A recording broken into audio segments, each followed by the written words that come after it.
Hi, in this tutorial we're going to learn how to combine the first and last name in Excel. Suppose in this case the first name in cell A2 is Miley and the second name in cell B2 is Ray.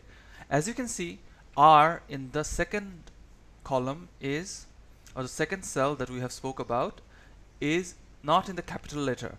So if we want the proper results, we might want to use the proper function.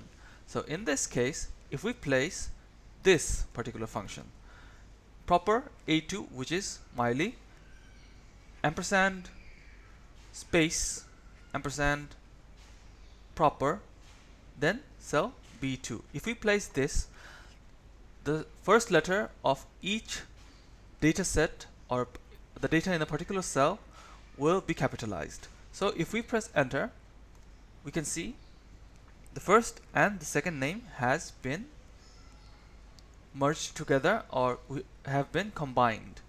So let's move on to the next procedure. In this case, we have to type a bit. Suppose Joseph Anthony. We have to type the first name. Joseph